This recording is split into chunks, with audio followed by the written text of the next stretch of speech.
Good morning student, मैं सुमन संधू। इस YouTube channel पर आपका स्वागत है।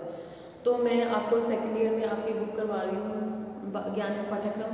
तो ज्ञान एवं पाठ्यक्रम में अपनी ये लास्ट यूनिट है। लास्ट यूनिट का आज आपका जो है लास्ट टॉपिक है। लास्ट यूनिट का लास्ट टॉपिक जो आपकी ये यूनिट है उसमें ये आपका लास्ट नहीं एक या दो टॉपिक और बचे हैं, उसके बाद आपका सिलेबस खत्म हो जाएगा। इस बुक का सेकेंड ईयर में ज्ञान एवं पाठ्यक्रम बुक का जो है आपका ये सिलेबस खत्म हो जाएगा। एक दो टॉपिक और हैं इसके अलावा। तो इसमें जो आज का आपका टॉपिक है वो है वर्तमान पाठ्यक्रम की समीक्षा, यानी कि जो हमारा वर्तमान का पाठ्यक्रम है उसकी समीक्षा।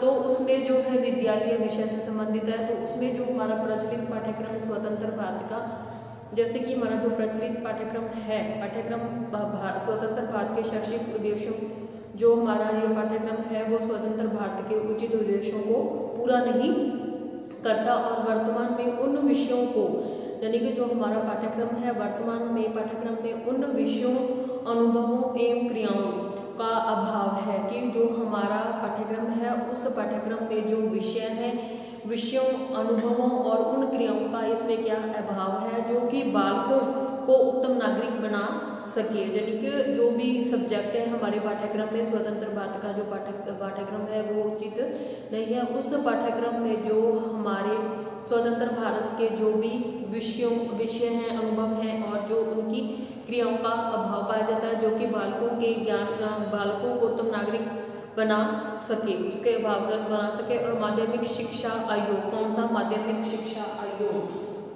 कौन सा माध्यमिक शिक्षा आयोग,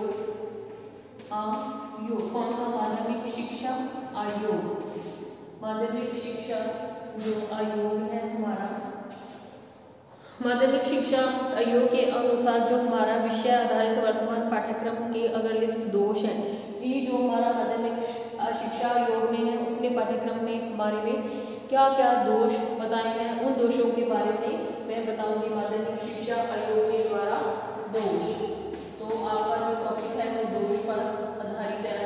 तो दोष देखो, पहला दोष क्या है हमारा जो पाठ्यक्रम है उसमें पहला दोष कौन सा है, संकुचित आधार। कौन सा दोष है पहला है संकुचित आधार, पाठ्यक्रम का संकुचित आधार। तो संकुचित आधार में देखो क्या पाया जाता है, जो कि हमारा पाठ्यक्रम है उसमें पहला दोष है संकुचित आधार।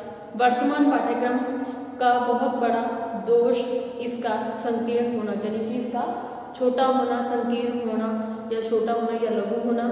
प्रचलित जो हमारा पाठ्यक्रम है, प्रचलित पाठ्यक्रम में उच्च दार्शनिक तत्वों, सामाजिक आवश्यकताओं, उच्च जो हमारे दार्शनिक तत्व हैं, उच्च दार्शनिक तत्वों, सामाजिक आवश्यकताओं, बालकों की क्षमताओं तथा वैज्ञानिक तथ्यों पर आधारित नहीं है। जो हमारा वर्तमान का पाठ्यक्रम है वो हमारे उचित आदर्श हो गए, सामाजिक तत्व, उचित दार्शनिक तत्व हो गए, सामाजिक आवश्यकताएं, बालकों की क्षमताओं एवं वैज्ञानिकों के तथ्यों पर आधारित नहीं है हमारा जो पाठ्यक्रम है।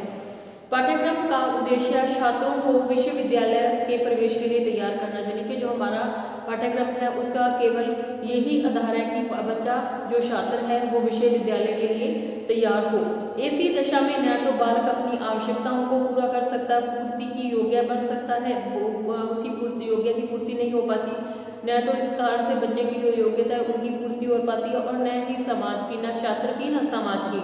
छात्र अंधकार में रहते हैं और बिना लक्ष्य के शिक्षा प्राप्त करते रहते हैं, जिसमें कि बच्चा जो है बिना लक्ष्य के अपनी शिक्षा प्राप्त करता रहता है। तो पहला आपका हो गया दोष इसमें संकुचित आधार। संकुचित आधार में क्या है कि जो हमारा पाठ्यक्रम है उस पाठ्यक्रम में दार्शनिक तत्व हो गए, सामाजिक आवश्यकताएं होगी, बालकों की क्षमताओं तथा वैज्ञानिक तत्वों का अभाव पाया जाता है। उसमें केवल बच्चा शिक्षा ग्रहण कर पाता है, लेकिन सिर्फ वो शिक्षा अपने जो कि है विश्वविद्यालय की तैयारी तक ही पढ़ पाता है। इसमें न बच्चे की योग्यता की पूर्ति होती है और न समाज की पूर्ति होती है, और छात्र हमेशा अंधकार में ही रहता है।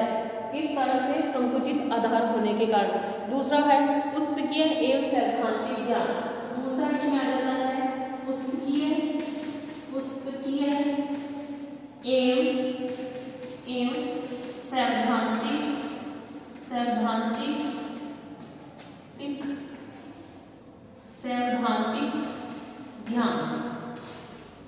इसमें क्या जाता है, पुस्तकीय एवं सैद्धांतिक जो है ज्ञान आ जाता है। सैद्धांतिक ज्ञान देखो, इसमें जो हमारा पाठ्यक्रम है उसमें केवल पुस्तकीय और सैद्धांतिक ज्ञान ही आते हैं। जैसे कि प्रचलित पाठ्यक्रम में केवल पुस्तकीय एवं सैद्धांतिक ज्ञान ही प्रदान किया जाता है। वह छात्रों को ऐसे तथ्यों का ज्ञान प्रदान करता है जिनको कि वह अपने व्यवहारिक जीवन में इसका कोई संबंध नहीं होता। यानी कि जो हमारा पाठ्यक्रम है वह केवल पुस्तकीय और सैद्धांतिक तथ्य ज्ञान प्रदान करता है। वह छात्रों को ऐसे तथ्यों को ज्ञान प्रदान करता है जिनका कि उसके ऐसे तथ्यों ज्ञान प्रदान दिया जाता है जो केवल अपने व्यवहारिक जीवन से उसका कोई संबंध नहीं होता। परिणाम स्वरूप बालकों को सैद्धांतिक ज्ञान की प्राप्ति कर सैद्धांतिक ज्ञान को प्राप्त कर व्यवहारिक जीवन में प्रवेश करते हैं तो वह जीवन की आवश्यकताओं की पूर्ति उसमें नहीं हो पाती। आवश्यकताओं की पूर्ति नहीं हो पाने के कारण वह अयोग्य बन जाते हैं। किसके आधार पर? जो हमारा ज्ञान है वो केवल पुस्तकीय और सैद्धांतिक ज्ञान है, उसके आधार पर वह बच्चा क्या करता है, सैद्धांतिक और व्यवहारिक ज्ञान को अपने जीवन में नहीं प्रवेश में करता है तो वह अपनी आवश्यकताओं की पूर्ति इसके माध्यम से नहीं कर पाता। इस प्रकार बच्चे का सर्वांगीण विकास की ओर तनिक भी ध्यान नहीं दिया जाता। जो हमारा शिक्षा है उसमें बच्चे के सर्वांगीण विकास पर तनिक भी ध्यान नहीं दिया जाता। उसके बाद है विषयों की अधिकता।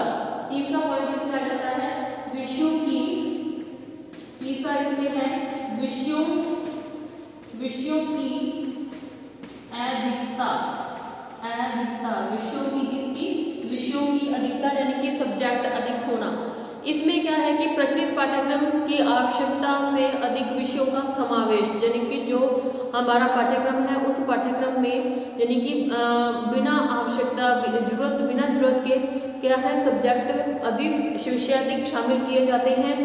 इससे बालक किसी भी विषय पर अध्ययन ठीक से नहीं कर पाता। अधिक सब्जेक्ट होने के कारण बच्चा किसी भी सब्जेक्ट का ठीक तरीके से ज्ञान प्राप्त नहीं कर पाता।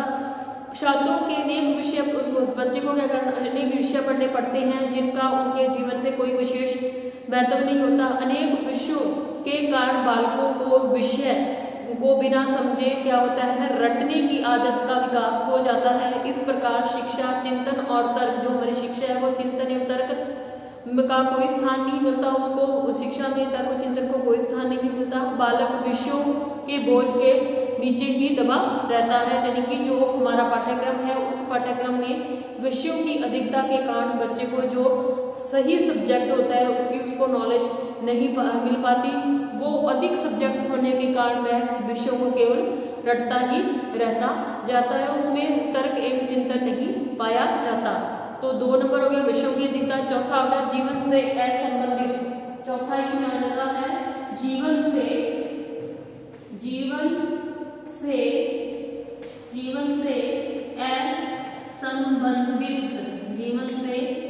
असंबंधित कि ये जो हमारी शिक्षा है जीवन से असंबंधित है।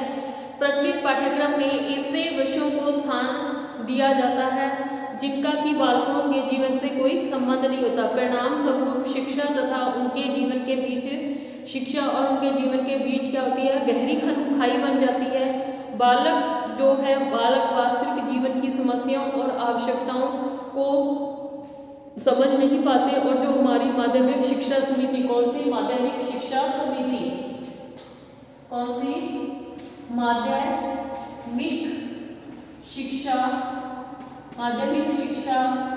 समिति है, जो माध्यमिक शिक्षा समिति जो ये हमारी माध्यमिक शिक्षा समिति है के अनुसार माध्यमिक शिक्षा जो है भांति माध्यमिक पाठ्यक्रम का जीवन से कोई संबंध नहीं होता। यह बालकों के जीवन के लिए तैयार करने में असफल रहा है। यह विद्यालय के बाहर की दुनिया उन्हें कोई भी अभ्यास नहीं कराता। उनके विद्यालय से बाहर की जो दुनिया उसका कोई अभ्यास नहीं करा पाता, जिसमें वह शीघ्र प्रवेश करने वाले होते हैं। कौन? बच्चे की उनको बाहरी केवल पुस्तकीय ज्ञान ही दिया जाता है, उनको व्यवहारिक ज्ञान नहीं दिया जाता, जिसके कारण बच्चे को केवल पुस्तकीय ज्ञान ही प्राप्त होता है और जिससे कि वो अब उसको विद्यालय के बाहर के समाज की जानकारी नहीं हो पाती, जिसमें कि वो अपने आने वाले भावी जीवन में उसमें क्या करता है, शीघ्र प्रवेश करने वाला होता है। तो तीसरा आ गया जीवन से असंबंधित की जो हमारी शिक्षा है उसका जीवन से असंबंधित शिक्षा नहीं सॉरी पाठ्यक्रम, जो हमारा पाठ्यक्रम है वो क्या होता है,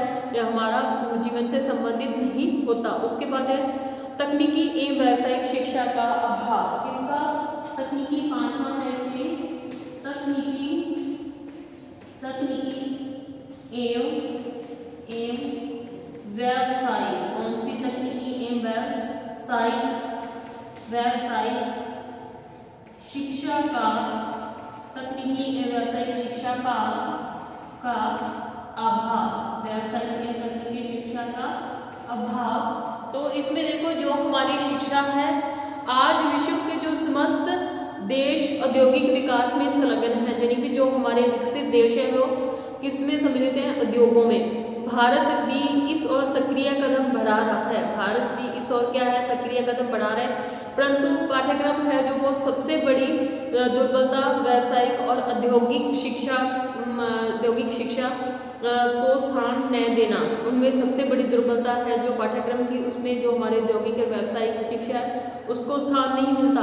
समय समय पर अनेक शिक्षक आयोगों ने व्यावसायिक शिक्षा पर बल दिया, परंतु यथार्थ रूप में व्यावसायिक शिक्षा का पाठ्यक्रम में स्थान नहीं मिल सका। और जो हमारी माध्यमिक शिक्षा समाप्त होने पर भी माध्यमिक शिक्षा समाप्त करने पर भी किसी प्रकार के व्यवसाय को अपनाने में छात्र अपने आप को असमर्थ पाता है। इस प्रकार तकनीकी एवं व्यावसायिक जो है, तकनीकी तथा व्यावसायिक शिक्षा के अभाव में बालकों को श्रम के प्रति महत्व की भावना जागृत नहीं हो पाती। किसके काम के प्रति उनकी जो भावना है वो जागृत नहीं हो पाती। उसके बाद है किशोर छात्र की विभिन्न आवश्यकताओं एवं रुचियों। किशोर छात्रों की, छठा इसमें किशोर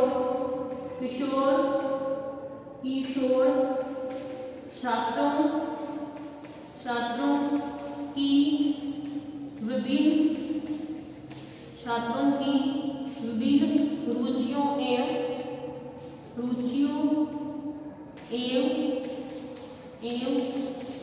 क्षमताओं, रुचियों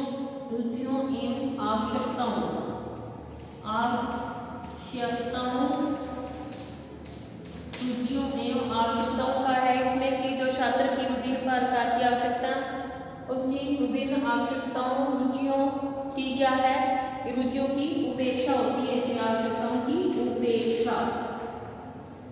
उपेक्षा किसकी?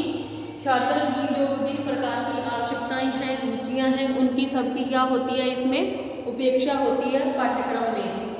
तो इसमें देखो जो हमारा किशोरावस्था में विभिन्न कार्य ऐसे होते हैं जो कि किशोरावस्था में विभिन्न रुचियां एक किसी विशेष विषय के प्रति झुकाव उत्पन्न होता है, जिसमें कहा कि बच्चे का किसी विशेष सब्जेक्ट की ओर उसका झुकाव उत्पन्न होता है।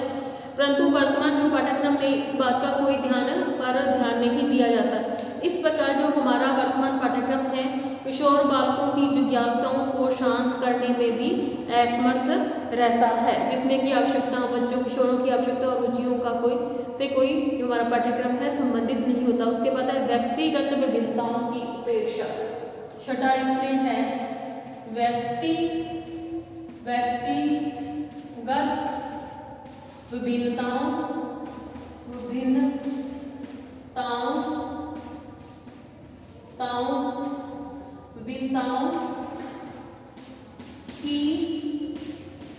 उपेक्षा। व्यक्तिगत विभिन्नताओं की उपेक्षा यानी कि प्रचलित पाठ्यक्रम में जो है बालकों के में पाई जाने वाली व्यक्तिगत विभिन्नताएं, यानी कि हर बच्चे की अलग अलग व्यक्तिगत विभिन्नता होती है। किसी को शिक्षा में रुचि होती है, किसी को नहीं होती, किसी की दूसरी व्यावसायिक काम में इंटरेस्ट होता है।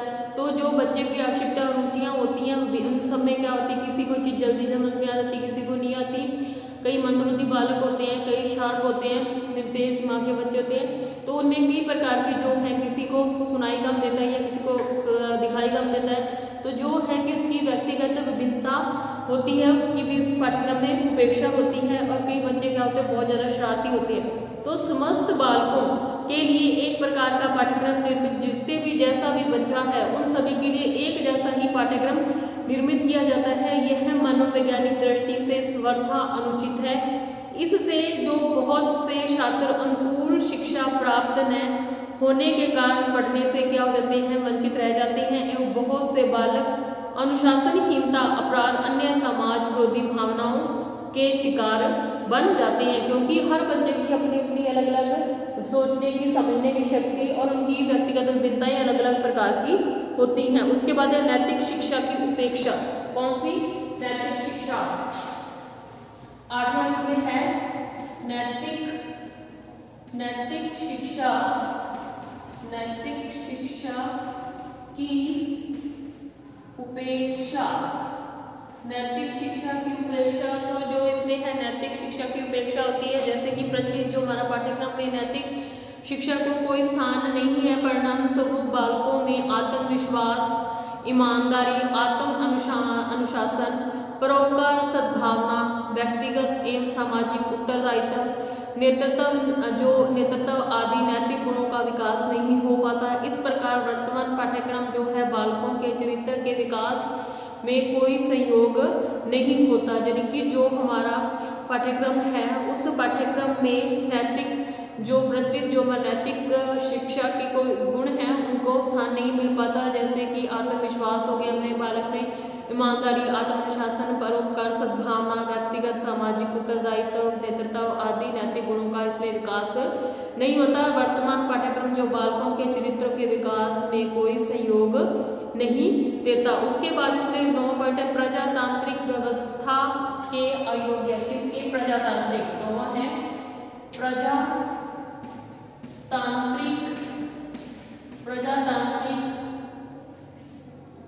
प्रजातांत्रिक व्यवस्था, जो हमारी प्रजातांत्रिक व्यवस्था है, प्रजातांत्रिक व्यवस्था के अयोग्य, प्रजातांत्रिक व्यवस्था के अयोग्य।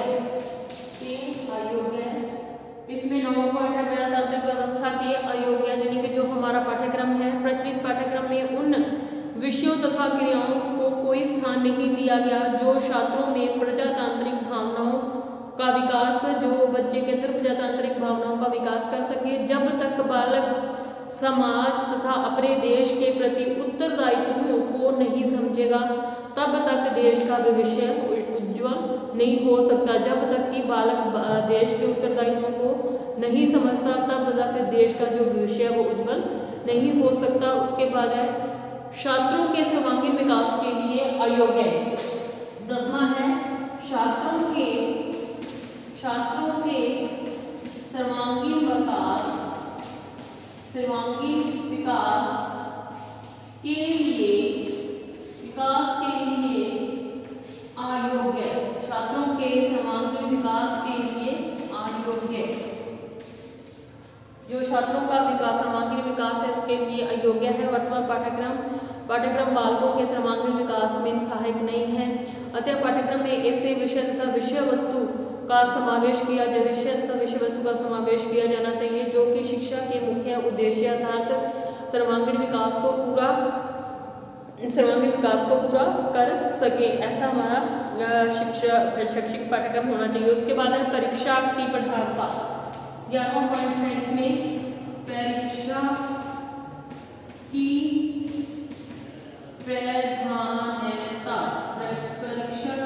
प्रधानता। तो इसमें जो परीक्षा है वर्तमान पाठ्यक्रम परीक्षाओं की से बुरी तरह प्रभावित है, यानी कि जो हमारा वर्तमान पाठ्यक्रम है वो परीक्षाओं से बुरी तरीके से प्रभावित है। विद्यालय में जो कुछ भी पढ़ाया जाता है वह सभी परीक्षा पास के उद्देश्य से ही पढ़ाया जाता है। अध्यापक, छात्र तथा अभिभावक सभी परीक्षा पास करने का वो अपना जो है शिक्षा का उद्देश्य मानते हैं। इसमें अभिभावक, शिक्षक केवल परीक्षा पास करना ही शिक्षा को उद्देश्य मानते हैं। अतः वर्तमान का एकमात्र जो उद्देश्य है बालकों को परीक्षा पास करने के लिए तैयार करना। इस उद्देश्य को ध्यान में रखकर जो हमारा प्रचलित यानी कि जो पाठ्यक्रम चला रहा है, प्रचलित पाठ्यक्रम का निर्माण किया जाता है और विद्यार्थी भी परीक्षा में अच्छे अंक प्राप्त करने के लिए, यानी कि विद्यार्थी भी परीक्षा में अच्छे अंक प्राप्त करने के लिए परीक्षा में आने वाले संभावित विषय वस्तु होती है उसको रटकर अच्छे अंकों को परीक्षा उत्तीर्ण करने का ही प्रयत्न करता है। इससे बालकों का किसी भी वास्तविक विषय का उसको ज्ञान नहीं हो पाता, केवल परीक्षा पास करना ही उसका मुख्य लक्ष्य बन जाता है। तो इसमें जो आज मैंने करवाया था, जो हमारी वर्तमान पाठ्यक्रम की समीक्षा है, तो उस समीक्षा में जनी पाठ्यक्रम जो हमारा स्वतंत्र भारत है, स्वतंत्र भारत की प्रचलित जो हमारा पाठ्यक्रम स्वतंत्रता एवं क्रियाओं का, उसमें स्वतंत्र भारत की क्रियाओं का अभाव उसमें पाया जाता है और उसमें शैक्षिक उद्देश्यों की पूर्ति नहीं हो पाती। वर्तमान पाठ्यक्रम केवल विषयों, अनुभवों और इसमें क्रियाओं का भी अभाव पाया जाता है, जो कि बालकों के उत्तम नागरिक, जो भी क्रिया के बालकों को उत्तम नागरिक बना सके।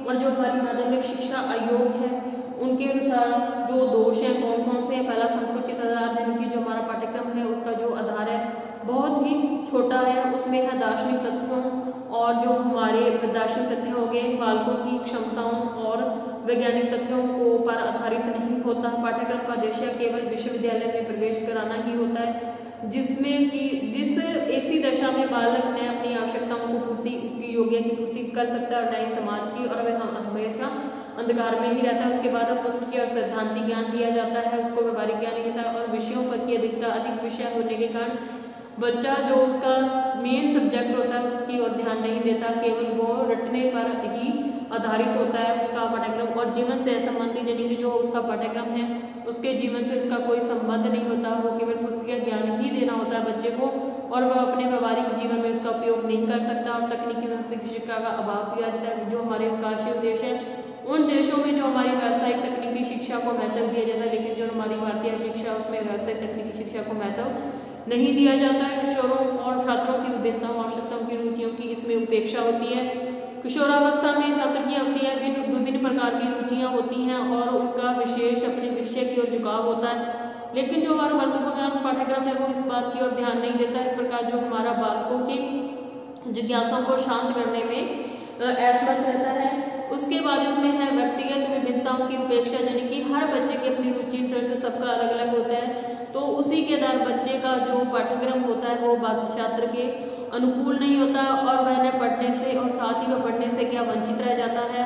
और बहुत से जो बालक बालिकाएं अनुशासनहीनता, अपराध तथा अन्य समाज विरोधी भावनाओं का शिकार बन जाते हैं, और जो हमारी नैतिक शिक्षा उसकी भी इसमें उपेक्षा होती है, जैसे कि परिणामस्वरूप बालकों के आत्मविश्वास, ईमानदारी होगी, आत्म अनुशासन हो गया, परोपकार, सद्भावना, व्यक्तिगत सामाजिक उत्तरदायित्व, नेतृत्व आदि नैतिक गुणों का उसमें विकास नहीं हो पाता। इस प्रकार वर्तमान पाठ्यक्रम के वर्तमान में जो है बालकों की रुचि और चित्रों का विकास नहीं हो पाता। उसके पर प्रजातांत्रिक व्यवस्था के अयोग्य, यानी कि जो हमारी प्रचलित जो हमारा पाठ्यक्रम है और विषय और क्रियाओं को, उसमें विषय और क्रियाओं को कोई स्थान नहीं मिलता। इसमें छात्रों के प्रजातांत्रिक जो भावनाएं, भावनाओं का विकास नहीं कर सके। जब तक बालक समाज अपने देश के प्रति उसमें उत्तरदायित्व नहीं को समझेगा, तब तक देश का जो भविष्य है वो उज्जवल नहीं हो सकता। फिर छात्रों के सर्वांगीण विकास के लिए योग्य, और लास्ट है परीक्षा की प्रधानता के जो हमारा पाठ्यक्रम है उसमें केवल परीक्षा पास करना ही मुख्य उद्देश्य होता है, और जो बच्चे को शिक्षा दी जाती है वो केवल परीक्षा पास करना ही होता है। इसी तरीके के जो है कि वर्तमान समय एकमात्र उद्देश्य शिक्षा तैयार करना, उद्देश्य को ध्यान में रखकर जो हमारा प्रचलित पाठ्यक्रम है उसका निर्माण किया जाता है, और विद्यार्थी परीक्षा में अच्छे अंक प्राप्त करने के लिए आने वाले संभावित विषय सामग्री को केवल रटता ही रहता है, उसको समझता नहीं थे। इस प्रकार जो हमारा वास्तविक ज्ञान उसको नहीं हो पाता। तो इस तरह जो हमारा वर्तमान पाठ्यक्रम है उसकी समीक्षा की, उसमें क्या क्या दोष है। उसमें ये दोष है कि उसका जो संकुचित आधार है पुस्तकीय सैद्धांतिक ज्ञान का उसमें अभाव पाया जाता है, विषयों की अधिकता, अधिकरण, जीवन से असंबंधित और तकनीकी व्यावसायिक शिक्षा का अभाव, किशोर छात्रों में विभिन्न रुचि और आवश्यकताओं की उपेक्षा होती है, और उसमें व्यक्तिगत विभिन्नताओं की उपेक्षा होती है, नैतिक शिक्षा की भी उपेक्षा है, उसके बाद प्रजातांत्रिक व्यवस्था अयोग्य है, और छात्रों का सर्वांगीण विकास करने में भी अयोग्य, और परीक्षा को प्रधानता दी जाती है केवल हमारे जो वर्तमान पाठ्यक्रम में। तो आज का टॉपिक है जो आपका यही खत्म होता है। कल नए टॉपिक के साथ मिलते हैं। धन्यवाद।